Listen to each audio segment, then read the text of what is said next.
kita dengarkan, kita simak uraian hikmah yang pertama dari sambutan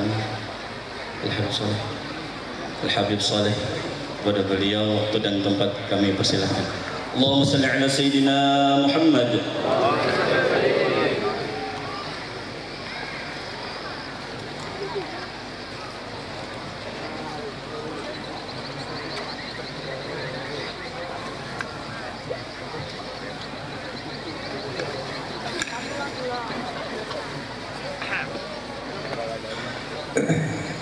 Assalamualaikum warahmatullahi wabarakatuh.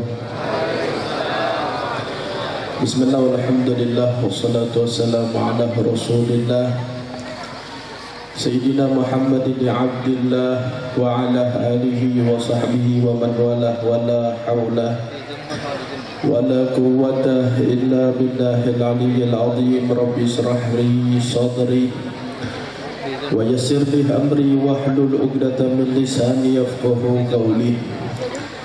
Alhamdulillah, limpahan puji dan syukur kehadirat Allah Subhanahu wa taala yang telah memuliakan kita dan kita dimuliakan oleh Allah sehingga hadirnya kita di dalam perayaan Isra wal Mi'raj Nabi Muhammad sallallahu alaihi wasallam dan khauliyah daripada Syekh Muhammad Zaini bin Abdul Ghani.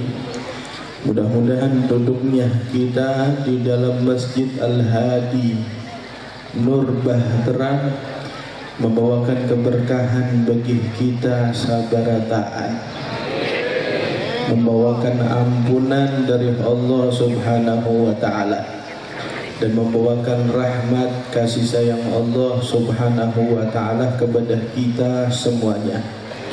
Maka kita bersyukur kepada Allah Subhanahu wa taala dengan adanya perayaan Isra wal Mi'raj Nabi Muhammad sallallahu alaihi wasallam. Hampir setiap tahunnya kita melaksanakan perayaan Isra wal Mi'raj Nabi Muhammad. Setiap kali sampai di dalam bulan Rajab, kita akan mengadakan perayaan Isra wal Mi'raj. Setiap kali sampai di dalamnya bulan Rabiul Awal, maka kita akan melaksanakan peringatan Maulid Nabi Muhammad sallallahu alaihi wasallam. Kebiasaan yang seperti ini kita lakukan di setiap masjid, langgar, sekolah, madrasah, bahkan sampai di tempat kerjaan kita.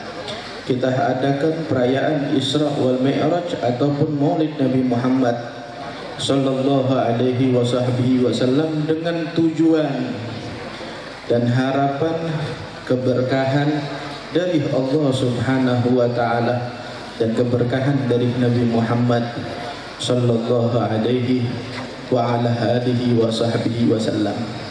Keberkahan ini dijelaskan oleh Allah Subhanahu wa taala di dalam surat Al-Isra di ayat yang pertama.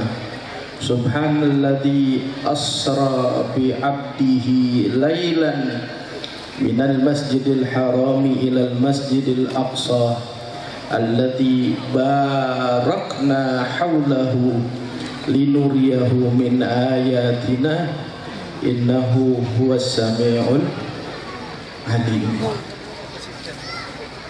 Keberkahan yang diberikan oleh Allah dengan adanya peristiwa Isra wal Mi'raj Nabi Muhammad sallallahu alaihi wasallam, jikalau tidak ada campur tangan Allah, maka peringatan Isra wal Mi'raj, peristiwa yang diinginkan oleh Allah kepada makhluknya, maka dikatakan di situ bi abdihi, dengan hambanya Allah. Siapa hambanya Allah? Dialah Nabi Muhammad sallallahu alaihi wasallam.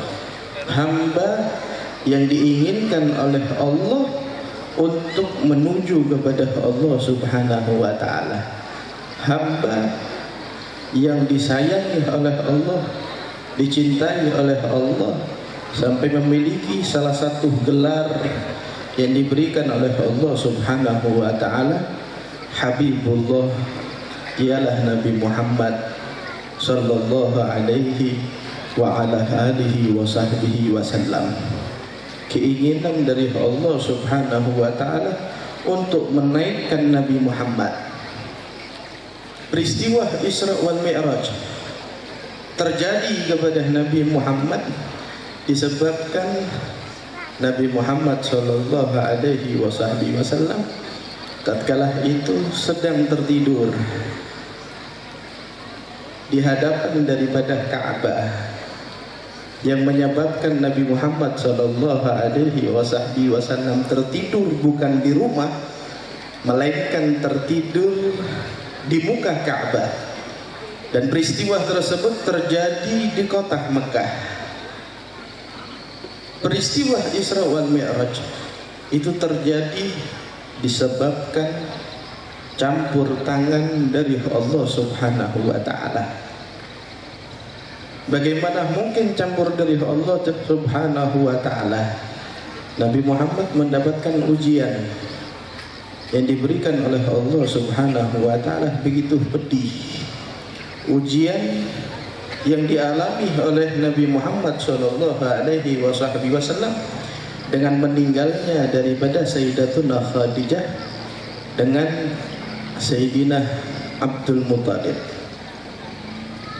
Meninggal dua orang yang paling dikasihi, yang paling dicintai, dan yang paling terdepan kepada Nabi Muhammad sallallahu alaihi wasallam, sehingga membuat Nabi Muhammad sedih. Nabi Muhammad sedih. Nabi Muhammad manusia sama seperti kita, akan tetapi basyarun lakal basyar. Nabi Muhammad manusia tapi memiliki keistimewaan yang diberikan oleh Allah Subhanahu wa taala. Sedih Nabi Muhammad disebabkan ditinggal oleh dua orang yang paling dicintai di dalam kehidupan Nabi Muhammad sallallahu alaihi wasallam, sehingga membuat hati ataupun Nabi Muhammad gelisah. Jaga basah kita tuh kada kawah guri keganangan menjaga basah kita. Keganangannya kada lawan pacar, keganangannya kada lawan nang belum halal, keganangannya lawan bininya. Itu nang bujur. Mon orang wae ini kada kekanakan wae ini. Keganangannya lawan pacar nang belum halal. Nauzubillahi min dzalik. Maka kada mau sekolah, kada mau belajar, kada mau mengaji disebabkan ambihan ataupun putusan daripada pacar. Nauzubillahi min dzalik. Jangan. Ini perbuatan seperti ini jangan dicontoh. Ini perbuatan kada baik. Nabi Muhammad pun pernah merasakan keadaan seperti ini. Dan Nabi Muhammad tatkala gelisah dengan kesedihan yang dialaminya, tersandar Nabi Muhammad berada di muka daripada Ka'bah, sehingga tertidur Nabi Muhammad sallallahu alaihi wasallam. Tidurnya Nabi Muhammad diperintahkan oleh Allah untuk turun malaikat Jibril menemui Nabi Muhammad. Jangan dibayangkan tidurnya Nabi Muhammad sama seperti kita, tidak. Mun tidurnya kita, hati kita hilang, mata kita hilang, seluruhnya hilang. Maka dikatakan an-naum kal mayyit. Orang tidur itu kayak orang mati. Orang tidur seperti orang yang mati. Makanya jangan tapi banyak guring lian. Kalau pindah lekas mati. Jangan. Orang pun banyak guring kada bakal produktif. Orangnya tuh malas, kulir. Dibawahi perayaan Isra wal Mi'raj kayak ini, baik guring aja. Dibawahi gotong royong untuk maandak tenda. Ini untung ya. hujannya kada turun lagi, sudah ulun buang hujannya. Untung pian masih. Ini pun hujan kada ada lagi di sini nih. Jadi suatu yang perlu kita syukuri kepada Allah Subhanahu wa ta'ala. Ini sehingga membuat Nabi Muhammad bisa turun. Allah melihat hambanya yang paling dikasihi oleh Allah, diperintahkan malaikat Jibril untuk menemui Nabi Muhammad sallallahu alaihi wasallam, sehingga turun malaikat Jibril dengan membawa nampan yang terbuat dari emas, membawa nampan yang terbuat daripada emas dan air Zam-Zam, sampai di hadapan Nabi Muhammad, dibelah daripada dada Nabi Muhammad sallallahu alaihi wasallam, dibelah. Mencakap bahasa kita tuh dioperasi, dibelah dadanya Nabi Muhammad, dikeluarkan hati Nabi Muhammad. Dan ini diceritakan di dalam Sahihul Bukhari. Ini diceritakan di dalam Sahihul Bukhari. Setelah dikeluarkan daripada hatinya, dicuci hati tersebut. Setelah dicuci hati tersebut dengan air Zam-Zam dan wadah yang terbuat daripada emas, diletakkan kembali hati Nabi Muhammad di dalamnya. Kenapa harus diambil hati Nabi Muhammad? Kenapa ada langsung saja? Ada kan orang protes seperti itu tuh. Cakap bahasanya langsung di bawah aja bipek, ada usah basuh-basuh, ada apa-apa juga. Ini perlu diperhatikan. Hati Nabi Muhammad tuh suci, akan tetapi untuk disucikan kembali oleh Allah Subhanahu wa ta'ala. Hati Nabi Muhammad bersih dan ingin lebih dibersihkan lagi oleh Allah Subhanahu wa ta'ala. Dan perlu kita ketahui, Nabi Muhammad sosok yang maksum, terjaga daripada perbuatan dosa. Men kita masih luput lawan dosa. Lamun Nabi, mereka adalah sosok yang maksum, terjaga daripada perbuatan dosa. Setelah daripada dibelah nada Nabi Muhammad, diletakkan kembali hati Nabi Muhammad dan ditutup kembali hati Nabi Muhammad, dipanggil buraq. Buraq itu lebih tinggi daripada keledai dan lebih rendah daripada seekor kuda. Ada kau yang membayangkan buraq itu kayak apa? Kemudian membayangkan kambing banyak, membayangkan unta banyak, tapi mau membayangkan buraq, pian seumur hidup kada pernah melihat buraq. Karena itu binatang yang diciptakan khusus oleh Allah Subhanahu wa ta'ala, dan setiap kali diciptakan oleh Allah telah diumumkan oleh Allah, kelak di antara kalian akan menjadi tunggangan Nabi akhir zaman. Jadi itu buraq diciptakan oleh Allah dan diserukan oleh Allah, bahwasanya ada di antara kalian yang kelak menjadi tunggangan Nabi akhir zaman, Nabi yang paling terakhir. Itu ada di antara buraq, dan tatkala mendengar daripada ucapan Allah Subhanahu wa ta'ala, merenung si buraq tersebut. Bahkan buraq tersebut sampai tidak mau melakukan apa yang dilakukan oleh teman-temannya, disebabkan keinginannya untuk menjadi tunggangan Nabi akhir zaman. Dialah Nabi Muhammad sallallahu alaihi wa ala alihi wa sahbihi wasallam. Sehingga peristiwa tersebut berjalan dari Masjidil Haram sampai ke Masjidil Aqsa. Perjalanan yang begitu indah yang diberikan oleh Allah Subhanahu wa ta'ala kepada Nabi Muhammad sallallahu alaihi wasallam. Setelah perjalanan tersebut sampai ke langit 1, 2, 3 sampai 7 dengan membawa amanat ataupun membawa perintah dari Allah Subhanahu wa ta'ala untuk melaksanakan daripada sholat. Kenapa sih hampir setiap acara peringatan Isra wal Mi'raj Nabi Muhammad, yang selalu ditekankan adalah tentang sholat. Karena banyak di antara kita ini yang masih luput sembayangannya, nang masih bolong sembayangannya, nang masih ketiduran sembayangannya. Kisahnya ketiduran padahal kada sembayang juga. Nah, apalagi nang subuh, apalagi mun sudah acara kayak ini nih bahanu, balik ke rumah sekalinya kada langsung guring bermain HP sampai jam 1 sampai jam 2. Begitu guring jam 1 jam 2 hilang subuhnya. Orang subuh itu jam 4 jam 5, kita kada subuhnya jam 10. Itu kita, keadaan kita. Maka kenapa sih selalu kita ulang adanya peristiwa Isra wal Mi'raj untuk menegaskan ke dalam diri kita seperti apa, sejauh apa daripada sholat yang telah kita kerjakan, sejauh apa bacaan Fatihah yang telah kita bacakan di dalam sholat. Bujurkah kira-kira bacaan Fatihah kita tuh? Bujurkah kira-kira bacaan tasyahud kita tuh?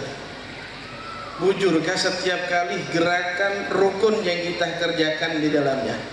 Itu tanggung jawab kita, kewajiban kita yang harus kita tuntut dan kita belajar di dalamnya, supaya kita ingat kepada Allah Subhanahu wa ta'ala dengan jalan satu-satunya hubungan diri kita kepada Allah Subhanahu wa ta'ala. Mungkin sedikit ini yang bisa ulun sampaikan dan akan dilanjutkan oleh guru kita Al-Habib Ahmad bin Naufal bin Salim bin Jindan yang jauh-jauh datang dari Jakarta ke tempat kita. Asli ulun kadang-kadang berceramah, nang berceramah Habib Ahmad, Tuan Habib Ahmad memerintahkan ulun ngaran perintah, ngaran murid, anak lagi menjalankan perintah guru aja. Jadi biar jangan sarik ulun ulun. Nang diundang Habib Ahmad, nang berceramah Habib Soleh, ada nang memerintahkan ulun Habib Ahmad. Ngaran ulun nih murid patuh lawan. Mudah-mudahan nang sedikit ini membawa keberkahan bagi kita, membawa perubahan di dalam sholat kita. Kita benahi daripada sholat kita, kita benahi daripada bacaan Fatihah kita benahi daripada rukuk kita. Ini banyak di antara kita tuh nang rukuk masih belum memenuhi daripada syarat. Hati-hati, rukuk tuh cuman bebayanya aja. Tahu biar bebayanya. Ini kada memakai bahasa bahasa Banjar bisa aja kan? Lalu khawatirnya pakai bahasa Banjar biar kada paham. Hati-hati, rukuk diperhatikan. Sampai mana rukuk itu menjadi syarat di dalamnya, itu penting, pelajari.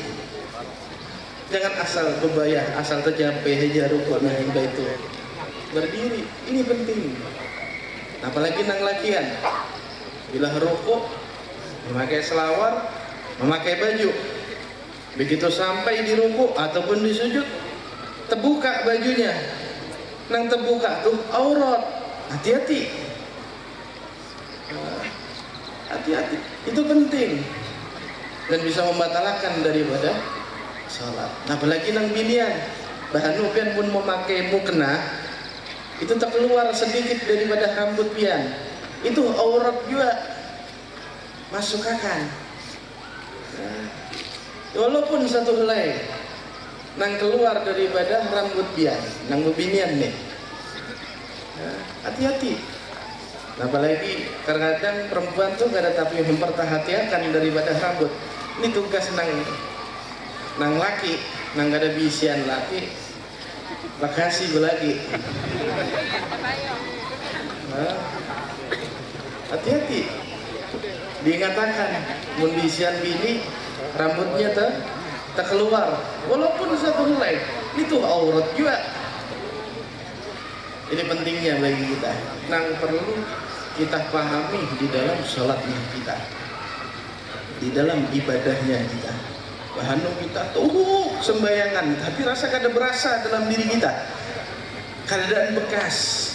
keadaan athar yang terdapat di dalam hati kita. Padahal Allah Subhanahu wa Ta'ala berikan asar tersebut di dalam hati kita.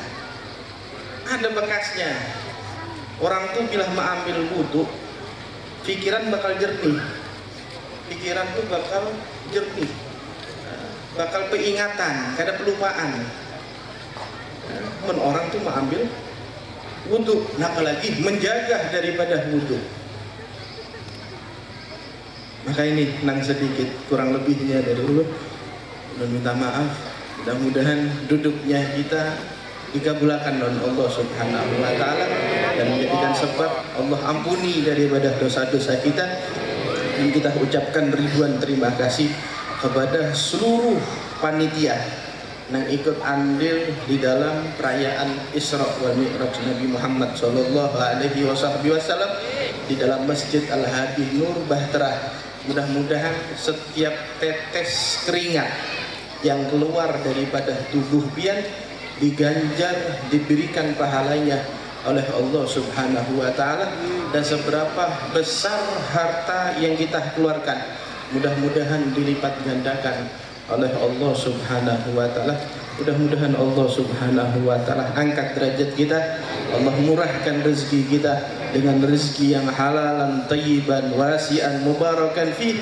Dan mudah-mudahan Allah Subhanahu wa Ta'ala meninggalkan kita di dalam keadaan husnul khatimah, husnul khatimah, husnul khatimah. Wa sallallahu ala sayyidina Muhammadin wa ala alihi wa sahbihi wa sallam. Walhamdulillahi rabbil alamin.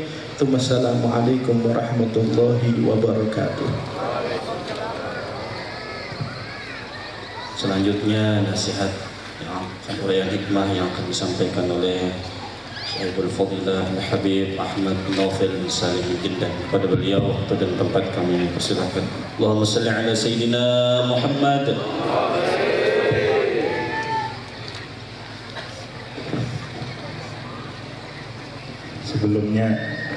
Sebelum Habib memberikan tausiah ataupun mau'izatul hasanah, ulun kayak Habib Soleh juga nih,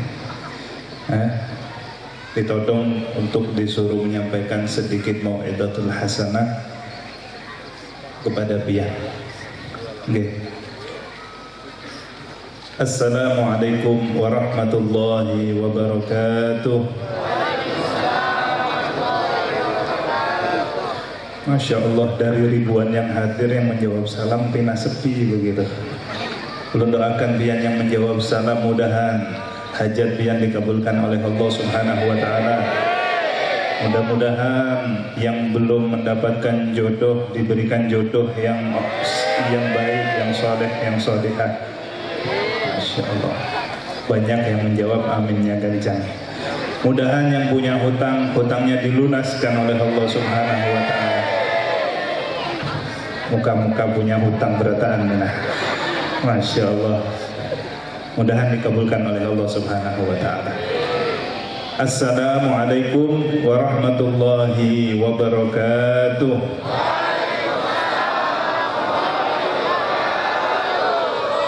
Alhamdulillah, alhamdulillahi rabbil alamin, wassalatu wassalamu ala asrafil anbiya'i wal mursalin, Sayyidina wa habibina wa syafi'ina wa qurrati a'yunina Muhammadin al-fatih lima ughliq wal khatim lima sabaq, nasiril haqqi bil haqq wal hadi ila siratikal mustaqim wa ala alihi wa sahbihi adada qadrihi wa miqdarihi al-azim. Amma ba'du, yang sama-sama kita hormati, kita muliakan, kita ta'zimi dan kita cintai para tuan guru, para asatidz, para kiai, para alim ulama yang berhadir di majlis yang mulia ini, yang mohon maaf ulun tidak bisa menyebutkan nama pian satu persatu tanpa mengurangi rasa ta'zim dan hormat ulun lawan pian berataan.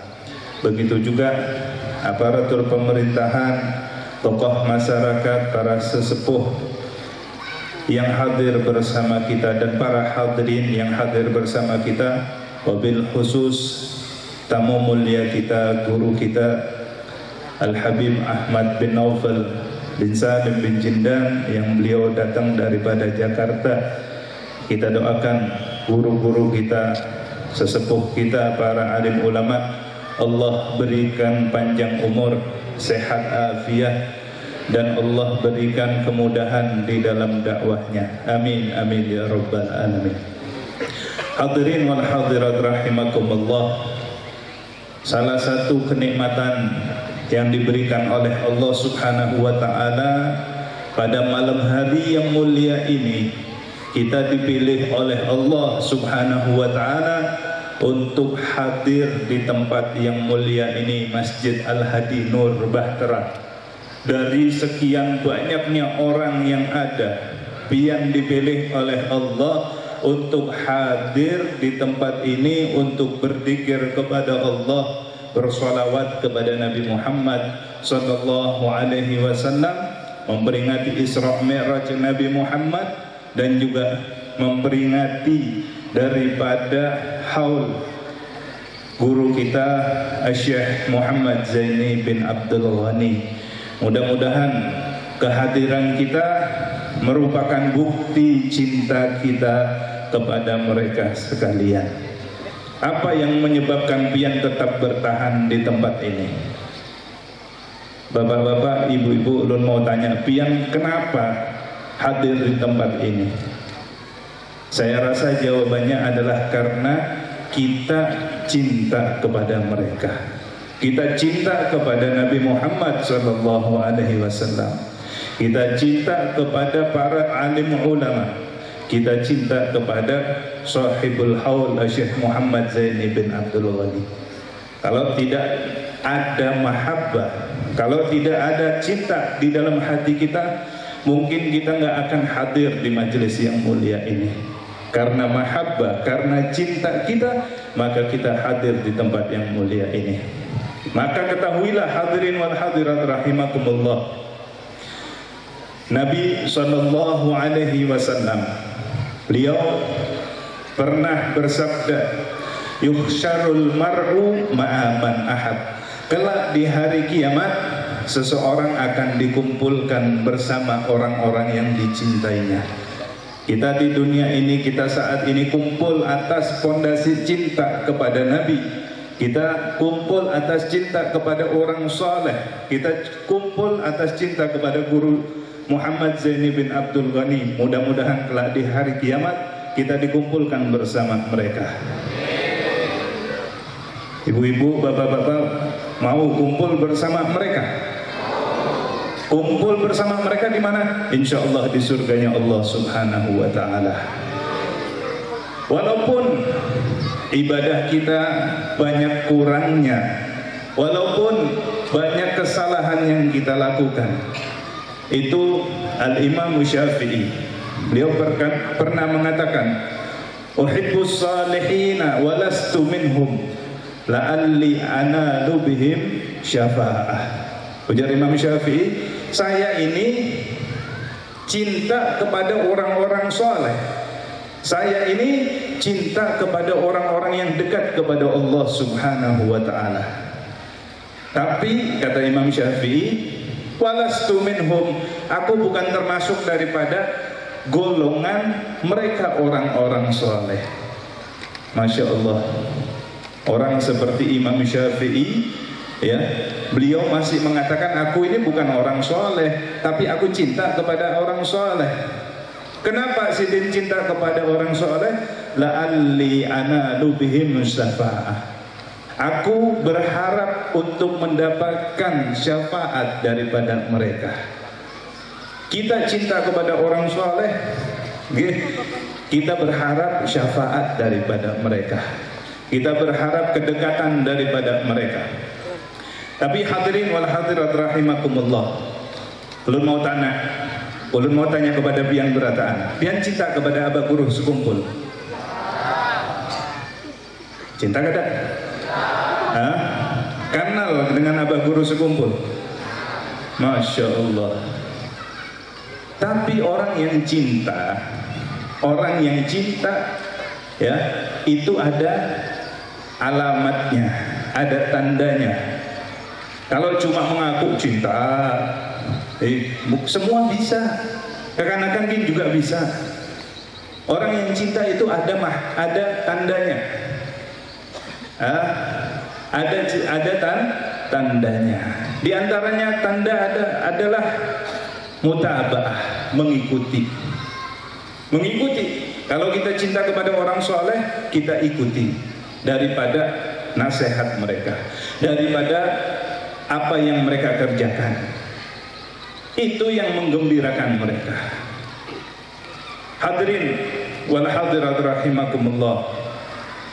Maka dari itu, ayo, daripada peringatan Isra wal Mi'raj, haul Syekh Muhammad Zaini bin Abdul Ghani Abaguru sekumpul yang ke-20 ini bukan cuma rutinitas yang biasa kita lakukan. Kita pengen untuk kita mengikuti daripada apa yang mereka kerjakan. Habib mereka amalannya banyak, sholawatnya banyak, sholatnya banyak, bahkan sampai ratusan atau ribuan rakaat. Kita nggak bisa mengikuti seperti mereka. Walaupun pian tidak bisa mengikuti sempurna seperti mereka, walaupun sedikit. Misalnya Pak Guru sekumpul beliau berapa banyak sholawat yang beliau baca, bisa ribuan. Kita mungkin bisa cuma 100 atau 50 atau berapa, ikuti. Itu yang menggembirakan hati mereka. Itu yang menjadikan mereka senyum. Oh, saya punya murid yang cinta kepada saya dan mereka mengikuti saya. Mudahan kita mendapatkan keberkahan daripada guru sekumpul. Mudahan Allah Subhanahu wa ta'ala kumpulkan kita bersama mereka. Dan mudah-mudahan daripada perkumpulan yang mulia ini enggak keluar kita dari tempat yang mulia ini kecuali dosa-dosa kita semua diampunkan oleh Allah Subhanahu wa ta'ala. Mudah-mudahan yang punya hajatnya dikabulkan oleh Allah Subhanahu wa ta'ala. Yang sakit mudah-mudahan penyakitnya diangkat oleh Allah Subhanahu wa ta'ala. Mudah-mudahan sebagaimana kita berkumpul pada saat yang mulia ini atas landasan cinta, mudahan kita dikumpulkan bersama mereka di surganya Allah Subhanahu wa ta'ala bersama para nabi, bersama Nabi Muhammad sallallahu alaihi wasallam dan orang-orang yang saleh. Amin amin ya rabbal alamin. Allahumma ij'al jam'ana hadza jam'an marhumah wa tafarruquna min ba'dihi tafarruqan ma'sumah. La taj'al minna wala ma'ana wala hawalaina syaqiyan wala mahruma birahmatika ya arhamar rahimin ya arhamar rahimin. Wa sallallahu ala sayyidina Muhammad an-nabiyil ummi wa ala alihi wa sahbihi wa sallam walhamdulillahi rabbil alamin. Lebih kurangnya mohon maaf. Wassalamualaikum warahmatullahi wabarakatuh.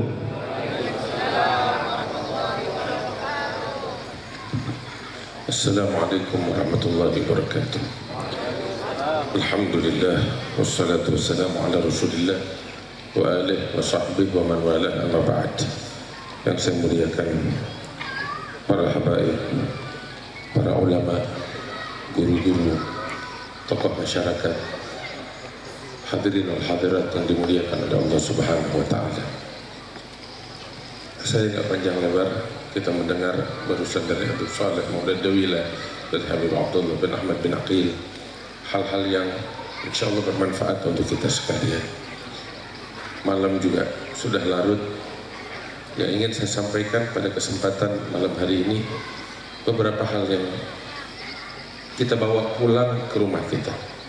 Sebab perkumpulan yang kita hadiri, bapak-bapak, ibu-ibu sekalian, jangan kita jadikan sebagai rutinitas tiap tahun perayaan Isra Mi'raj dan peringatan Haul kemudian selesai begitu saja. Tidak. Tapi kita mau, kita duduk dari tadi hingga sekarang beberapa jam, kita mau pulang dengan membawa sesuatu yang kita jadikan sebagai pedoman di dalam kehidupan kita. Tadi kita dengar dari Habib Saleh, kita dengar dari Habib Abdullah tentang peringatan Isra wal Mi'raj, Haul Guru Sekumpul. Yang bisa kita petik salah satunya adalah kewajiban sholat 5 waktu. Tanyakan kepada diri kita, bagaimana keadaan kita, keluarga kita, istri, suami, anak-anak kita terkait dengan kewajiban sholat 5 waktu. Apakah kita telah menjalankannya dengan benar, dengan baik, dengan sempurna, atau belum? Sebab bapak-bapak, ibu-ibu, kita semua bakal mati. Gak ada di antara kita yang hidup abadi. Kita semua akan meninggal dunia, akan wafat, akan mati, masuk ke dalam kubur. Dan yang pertama dihisab, diperhitungkan, dituntut pertanggungjawaban dari seorang hamba oleh Allah Ta'ala adalah sholatnya. Itu yang pertama. Apabila sholatnya baik, semua dianggap baik. Tapi kalau sholatnya cacat, yang lain pun tidak akan membawa manfaat banyak. Karena itu kita prioritaskan perkara sholat. Bapak-bapak, ibu-ibu yang dimuliakan oleh Allah Subhanahu wa Ta'ala, sholat 5 waktu adalah salah satu dari pondasi agama Islam yang 5. Baginda sallallahu alaihi wasallam mengatakan buniyal Islamu ala khamsin. Agama Islam berdiri di atas 5 pondasi. Salah satunya adalah sholat 5 waktu. Beliau mengatakan 5 pondasi itu adalah syahadat, sholat 5 waktu, zakat, puasa, dan haji. Sholat 5 waktu adalah salah satunya. Jangan kita abaikan. Kita lihat bapak-bapak masjid yang megah ini. Masjid yang megah ini gak bakal berdiri kalau gak ada pondasinya. Demikian halnya Islam di dalam hati kita. Apabila pondasinya tidak berdiri kokoh, maka tidak akan berdiri bangunan Islam di dalam hati kita. Karena itu, jangan kita sepelekan perkara sholat. Sesibuk apapun kita, ketika masuk waktu sholat, segera prioritaskan, segera kita jalankan.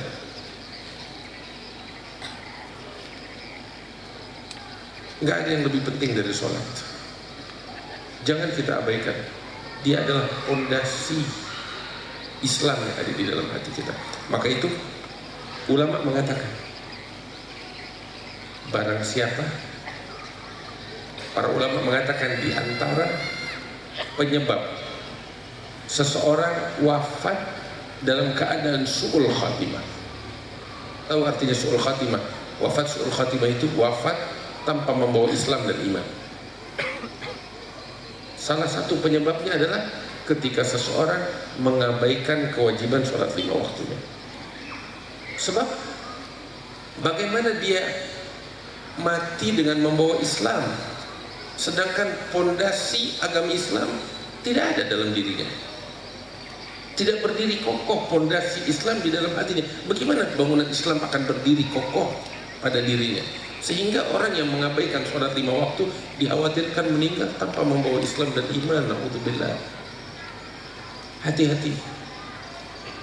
Sesibuk apapun bapak-bapak, ibu-ibu, kita bekerja di pasar, di sawah, di kebun, kita sekolah, ibu-ibu di rumah, atau mungkin hadir acara pernikahan lain sebagainya. Kalau sudah datang waktu sholat, prioritaskan sholat. Jangan kita abaikan. Itu dalam satu riwayat disebut, man taraka sholata muta'ammidan kutiba ismuhu ala babi jahannam fulan ibnu fulan la budda min dukhulin nar.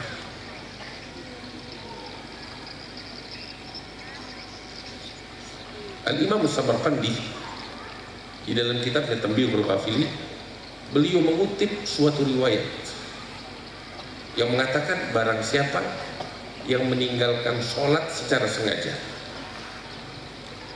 maka orang yang meninggalkan sholat secara sengaja ini ditulis namanya di atas pintu api neraka.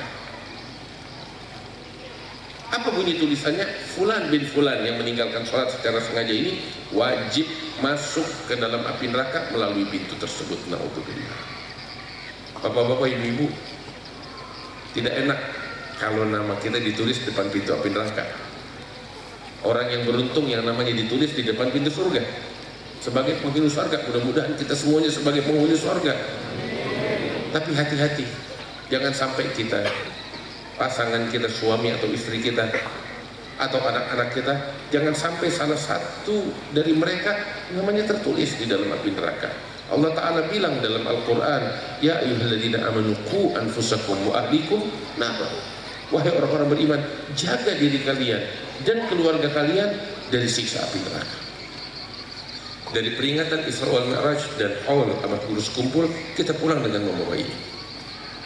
Kita jalankan kewajiban sholat 5 waktu kita dengan sebaik-baiknya. Kemudian, bapak-bapak, ibu-ibu, usahakan ketika kita melakukan sholat 5 waktu, hendaknya kita lakukan berjamaah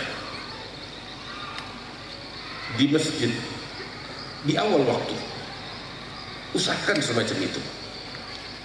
Kalau memang tidak mampu kita sholat di masjid karena beberapa hal, tidak apa, tetapi lakukan sholat itu dalam keadaan berjamaah. Rugi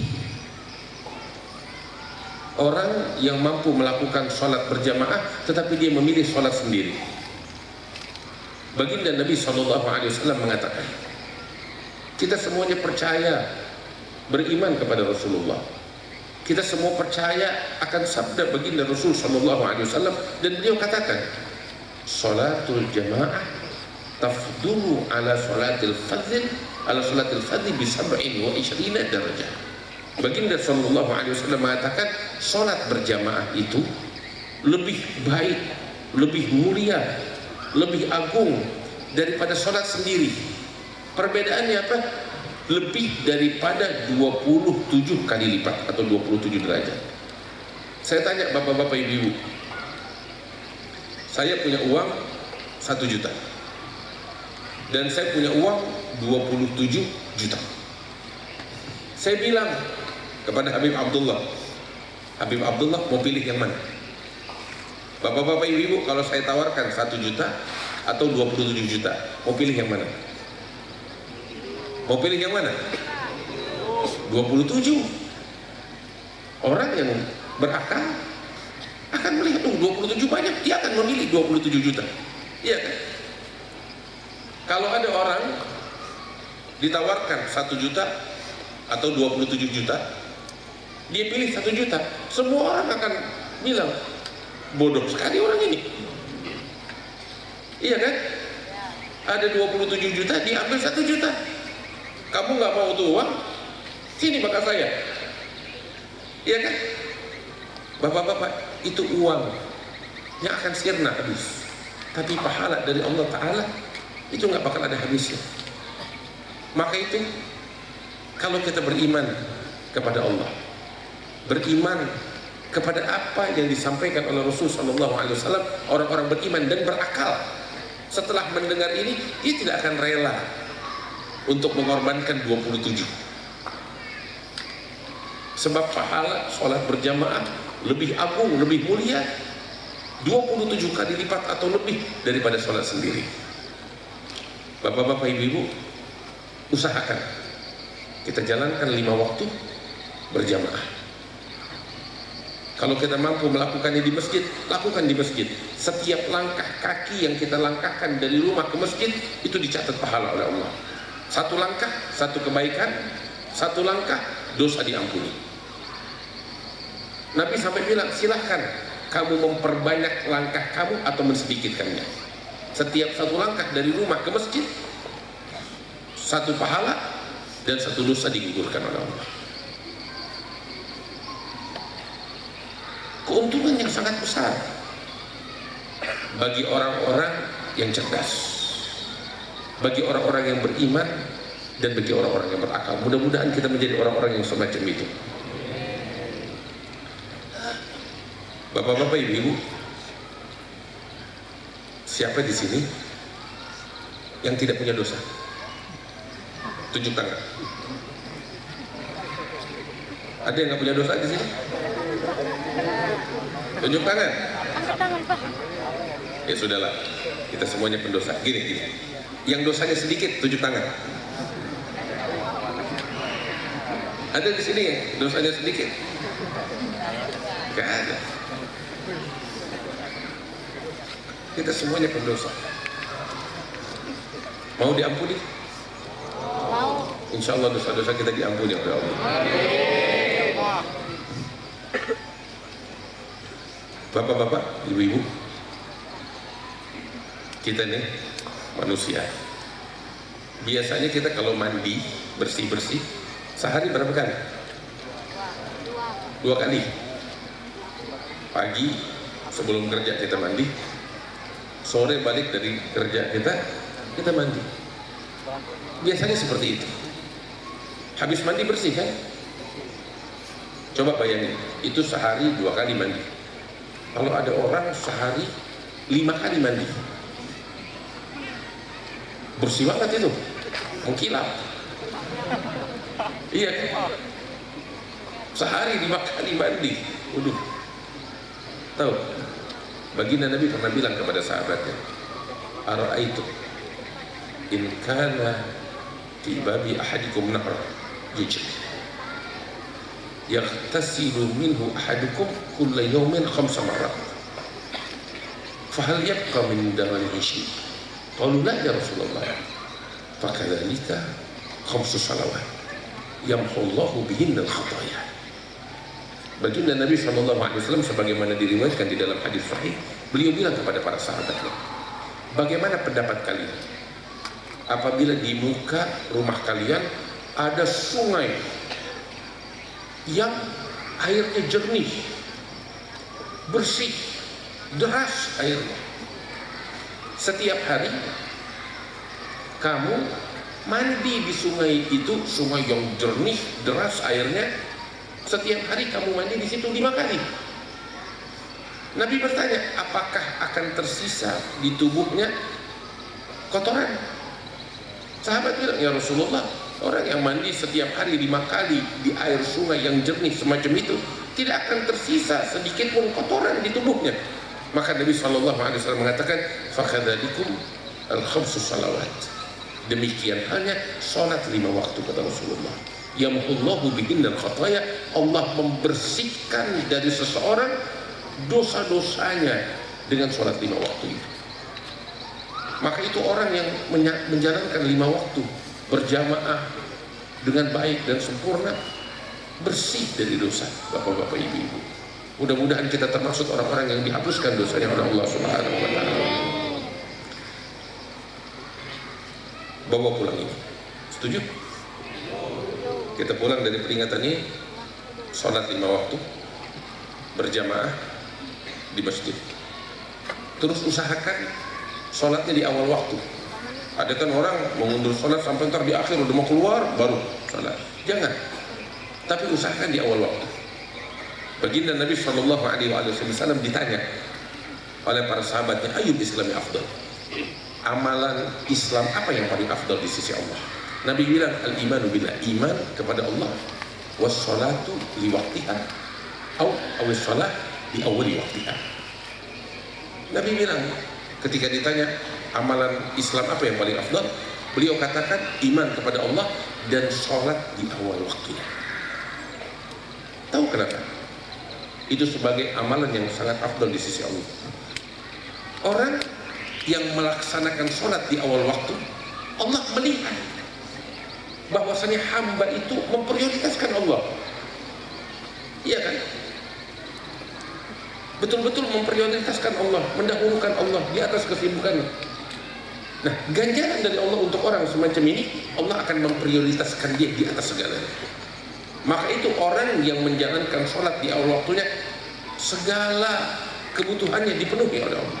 Rezekinya dilancarkan, doanya diijabah, segala permasalahannya diangkat oleh Allah Ta'ala. Kenapa? Dia memprioritaskan Allah, maka Allah akan memprioritaskan dia. Tapi kalau kita nggak memprioritaskan Allah, bagaimana kita diprioritaskan oleh Allah Ta'ala? Bawa itu, bapak-bapak, ibu-ibu, sholat 5 waktu, berjamaah di awal waktu.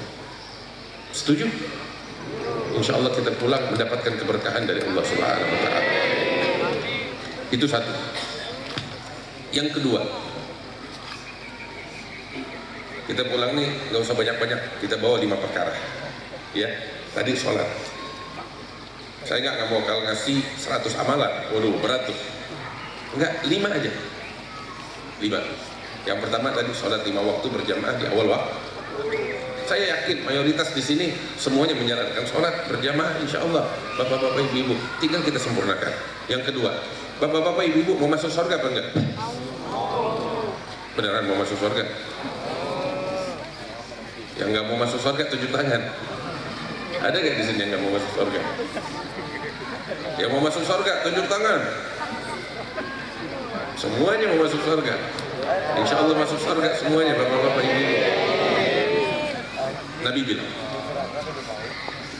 Nabi bilang, Ayyuhan nas, afshu salam, wa at'imut ta'am, wasilul arham, wasallu bil-lail wan nasu niyam, tadkhulul jannata bisalam. Baginda Rasul sallallahu alaihi wasallam mengatakan, wahai manusia sekalian, ini 4 perkara. 1, afsyus salam, sebar luaskan salam. Catat itu. 2, wa at'imut ta'am, bagi-bagi makan. Bagi-bagi makan. Yang ketiga, wasilul arham, sambung tadi silaturahmi antara keluarga. Yang keempat, sholat malam. Ketika orang tidur, kita bangun. Untuk apa? Nonton bola? Bukan. Bangun untuk sholat malam. 4 perkara. Udah dicatat belum bapak-bapak, ibu-ibu? Catat, kan mau masuk surga. Yang mau masuk surga catat ini 4. Masih ingat gak? Apa? Pertama, sebarluaskan salam. Yang kedua, bagi makan. Yang ketiga, silaturahmi. Yang keempat, sholat malam. Nabi bilang tadkhulul jannata bisalam. Ini 4 perkara kalau kita jalankan, insya Allah masuk surga dengan kedamaian dari Allah. Mudah-mudahan semuanya masuk surga. Saya jelaskan sedikit 4 perkara ini. 1, sebarluaskan salam. Biasain bapak-bapak, ibu-ibu, kita kalau jumpa kepada orang, baik kita di jalan atau masuk ke rumah orang, atau kita telepon, kita kirim pesan, mulai dengan salam. Biasa ini. Dan ucapan salam itu bukan hanya kepada orang yang kita kenal, sekalipun kepada orang yang tidak kita kenal. Terus kalau kita ngucapin salam, ya, ucapkan salam bukan dengan muka meremut menakutkan, enggak, tapi ucapkan salam dengan senyuman manis. Nabi mengajarkan begitu. Baginda sallallahu alaihi wasallam bilang, la tahqiranna minal ma'rufi syai'an walau an talqa akhaka biwajhin talq. Jangan kamu meremehkan suatu kebaikan sekalipun itu hanya sekedar senyuman manis di wajah saudara. Senyuman manis, nggak banyak tenaga, nggak keluar uang lagi, gratis, tapi manfaatnya besar. Buktinya betul. Bukti kalau senyuman manis itu punya pengaruh besar. Saya tanya di sini, bapak-bapak, bangun pagi, begitu bangun melek mata, istrinya senyum di wajahnya. Seharian bahagia nggak kita? Tapi coba melek mata, istrinya udah, ya nggak enak wajahnya. Seharian kita pusing. Juga ibu-ibu lagi masak, suaminya bangun tidur, ketemu ibu-ibu kasih senyum manis. Seneng nggak kira-kira ibu-ibu? Makanan yang nggak enak jadi enak, iya kan? Tapi coba suaminya bangun udah marah-marah, makanan enak jadi kagak enak. Itu senyuman punya pengaruh besar, bapak-bapak, ibu-ibu. Kita dagang di pasar, kita punya toko, pelanggan datang ingin belanja, kita mau belanja di toko, yang punya toko senyum sama kita pun nyaman, kita tertarik. Sekalipun barangnya itu nggak bagus, tapi karena pelayanan, senyuman, kita jadi tertarik untuk membeli. Benar kan? Coba lihat, barang bagus, bahkan murah, tapi pelayanannya nggak enak, kasar, nggak senyum, kita pergi dari itu toko. Iya kan? Itu senyuman manis. Berapa banyak orang stres, terkadang membunuh diri, tapi begitu ketemu orang yang memberikan senyuman kepadanya, terangkat stresnya, kegundahan hatinya, kesedihannya. Itu Nabi ngajarin, jangan kita sepelekan kebaik, dan Nabi menamakan senyuman manis itu sebagai kebaikan dan pahala.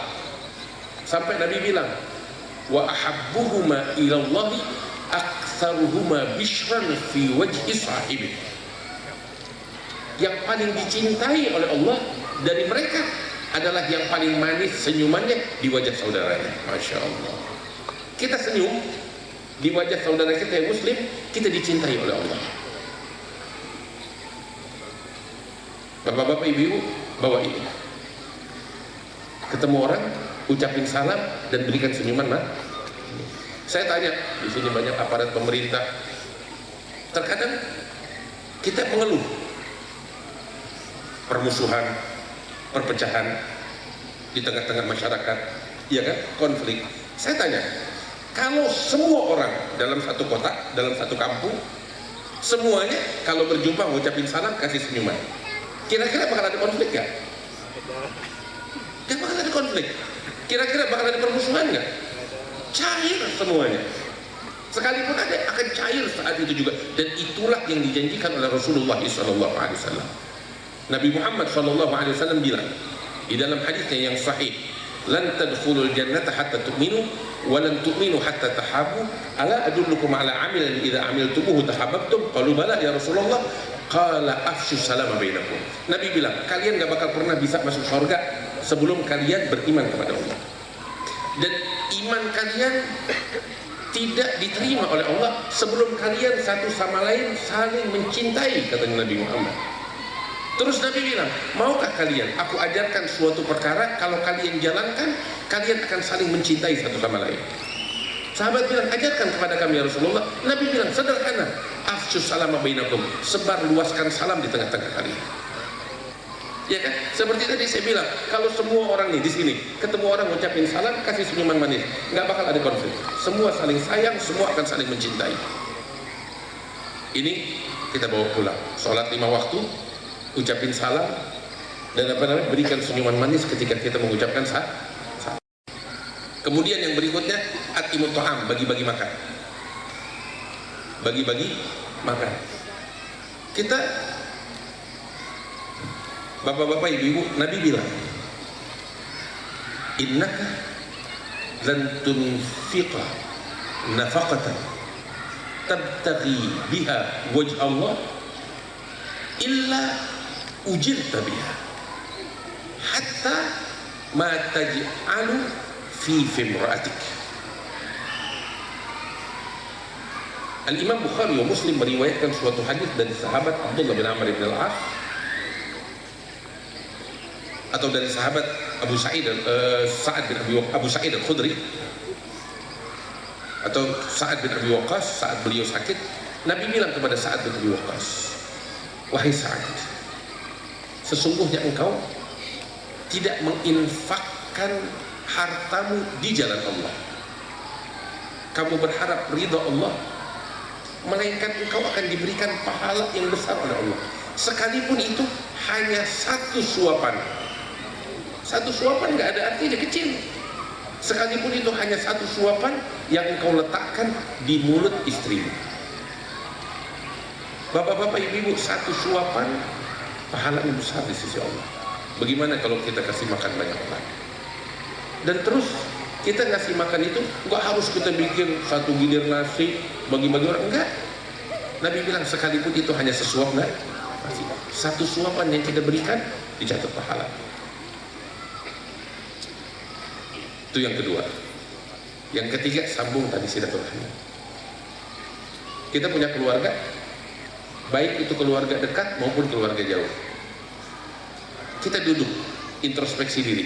Apakah ada di antara kita yang putus hubungan dengan keluarganya? Saling membenci, saling bermusuhan. Ada gak? Tanya sama diri kita. Dari keluarga kita yang dekat dan jauh, kita ada gak putus hubungan atau membenci salah seorang dari keluarga kita?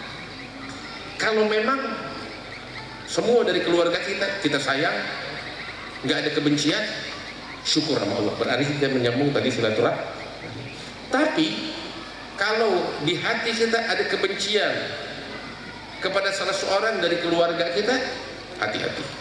Berarti kita putus tadi silaturahmi. Dan orang yang memutuskan tadi silaturahmi, kata Nabi Muhammad, dilaknat oleh Allah. Berat. Jangan karena urusan warisan kita putus tadi silaturahmi dengan keluarga kita.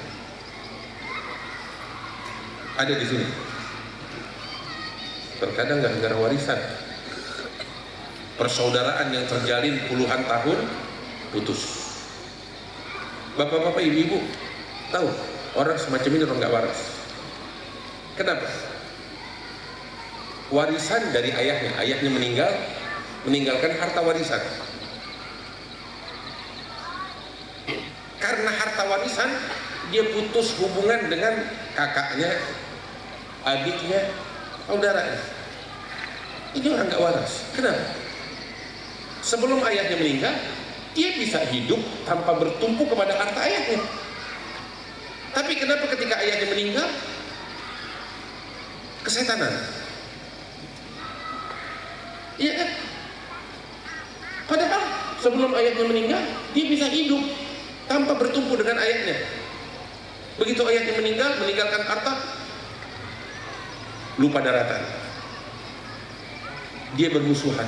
Ini orang nggak waras. Dan tahu, itu harta sial. Kalau harta berkah, nggak bakal membawa putus tali silaturahmi. Untuk apa harta semacam itu, sekalipun miliaran, kalau akhirnya kita harus putus cinta, kasih sayang dengan saudara-saudara kita? Buang itu harta. Yang penting kita masih tetap saling mencintai saudara. Apa enaknya hidup saling membenci dengan saudara? Lebih baik kita hidup miskin tetapi penuh cinta dalam hati kita. Kita bilang, Habib, dia yang salah, harusnya dia yang datang minta maaf sama saya. Kan ada gitu. Tahu gak Nabi bilang apa? Laisal wasil bil mukafir, walakinnal wasil man idza quti'at rahimuhu wa salaha. Nabi bilang, penyambung silaturahmi sejati bukan yang baik kepada saudara yang baik. Habib Abdullah baik sama saya, terus saya baik balas kebaikan dengan kebaikan. Itu bukan sambung tali silaturahmi, itu jual beli. Iya kan? Penyambung silaturahmi, kata Nabi, ketika saudaramu jahat kepada kamu, kamu mengalah untuk menyambung. Itu orang yang hebat. Nggak ada bapak-bapak ibu-ibu orang yang mengalah, dia kalah, itu nggak ada. Karena dia menang, dia mengalah. Dan Nabi mengajarkan kita seperti itu. Kita mengalah. Bapak-bapak ibu-ibu, sedekah. Kita bersedekah. Tahu nggak sedekah yang paling afdol kemana? Ada masjid, kita sedekah bakal masjid, pahalanya besar. Tiap orang yang sholat dan sujud, pahalanya mengalir kepada kita. Kita sedekah kepada pesantren, sekolah. Tiap anak-anak yang belajar menghafal Quran, belajar menuntut ilmu, itu pahala mereka mengalir kepada kita. Kita sedekah untuk anak yatim.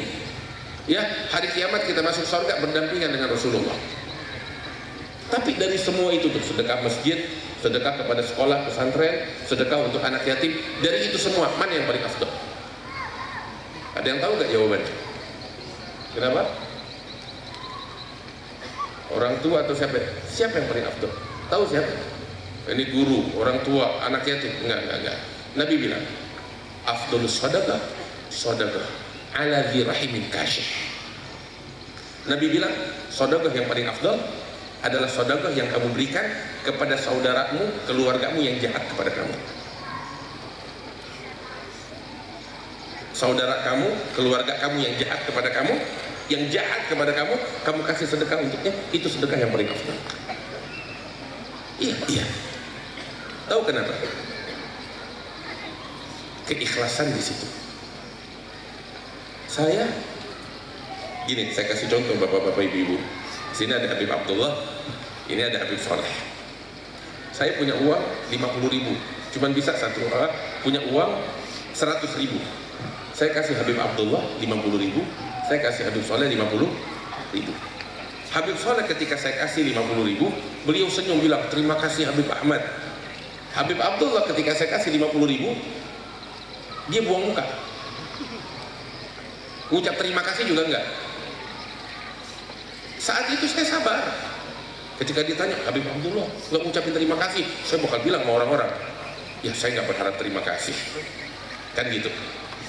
Besok saya punya uang, kalau tadi 100.000 bisa dibagi 2.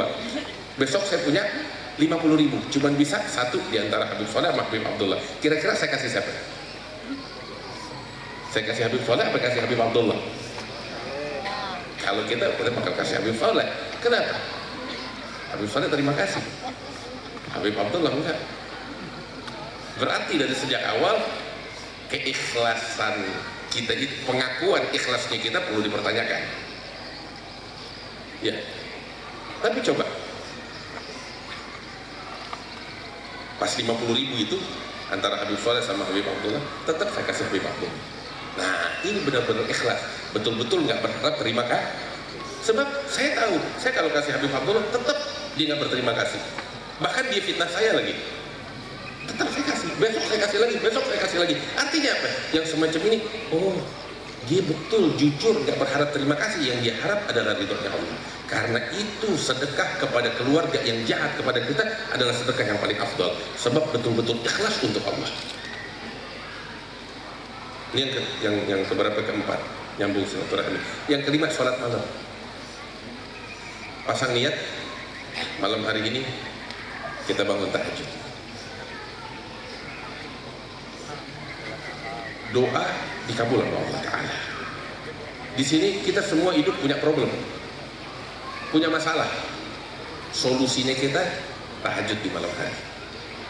Bapak-bapak, ibu-ibu, 5 perkara ini bawa pulang dari sini. Setuju? Masih ingat gak? Masih ingat apa enggak? Sholat 5 waktu berjamaah di awal waktu di masjid. Kemudian sebar luas salam dengan senyuman. Kemudian bagi-bagi makan. Kemudian sambung silaturahmi. Dan yang kelima apa? Sholat malam. Insya Allah semuanya masuk surga dengan kedamaian dari Allah. Mudah-mudahan keberkahan dari Allah tercurah untuk kita sekalian. Doa-doa kita diijabah oleh Allah. Mudah-mudahan Allah mengampuni segala dosa-dosa kita. Allah maafkan segala kesalahan kita. Allah terima taubat kita. Allah jadikan kita sebagai orang-orang yang jauh dari kemaksiatan. Allah jadikan kita sebagai orang-orang yang bertakwa kepadanya. Mudah-mudahan Allah jadikan kita saling bersaudara satu sama lain sehingga kita dikumpulkan di hari kiamat bersama Nabi Muhammad sallallahu alaihi wasallam. Ya rabbal alamin. Allahumma ij'al jam'ana hadza jam'an marhuma, tafarruqana min ba'dihi tafarruqan ma'suma, wa la taj'al fina wa la minna wa la ma'ana syaqiyyan wa la mahruma bi rahmatika ya arhamar rahimin wa judika ya judal judin wa rahmal masakin wa quwwatal matin wa sallallahu ala sayyidina Muhammad wa alihi wasallam walhamdulillahi rabbil alamin. Lebih kurangnya mohon maaf. Assalamualaikum warahmatullahi wabarakatuh. Demikianlah dari uraian hikmah dari guru mulia dan tamu mulia kita. Mudah-mudahan dapat kita serap dan dapat kita terapkan dalam kehidupan kita sehari-hari. Kemudian yang terakhir, doa penutup dari salah satu tamu mulia kita, guru kita, kepada beliau kami persilakan.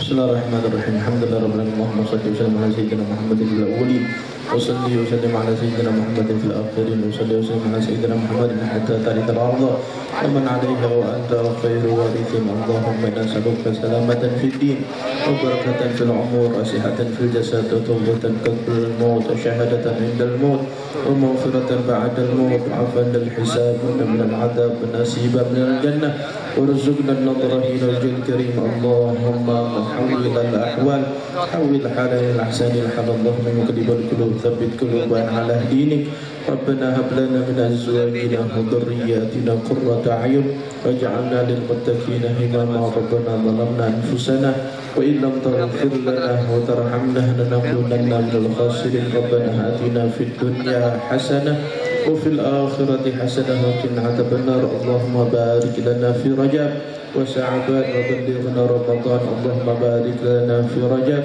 وشعبان وبلغنا رمضان اللهم بارك لنا في رجب وشعبان وبلغنا رمضان أعنا على القيام والصيام برحمتك يا أرحم الراحمين وصلى الله على سيدنا محمد وعلى آله وصحبه وسلم يا مولانا يا مجيب يا حاضرا لا يغيب توسلنا إليك بالحبيب تقضي حاجاتنا وحاجات المسلمين قريب صلى الله على سيدنا محمد وعلى آله وصحبه وسلم يا ربي بالمصطفى بلغ مقاصدنا واغفر لنا ما مضى يا واسع الكرم يا ربي بالمصطفى بلغ مقاصدنا واغفر لنا ما مضى يا واسع الكرم يا ربي بالمصطفى بلغ مقاصدنا واغفر لنا ما مضى يا واسع الكرم تقبل الله منكم. Dengan berakhirnya doa tadi, maka berakhirlah rangkaian acara kita pada malam hari ini. Ulun selaku pengiring acara mohon maaf, minta halal minta ridha. Akhirul kalam wabillahi taufiq wal hidayah. Assalamualaikum warahmatullahi wabarakatuh. Kami ucapkan terima kasih kepada yang selalu mensupport sound system ya dari RNB SP7H.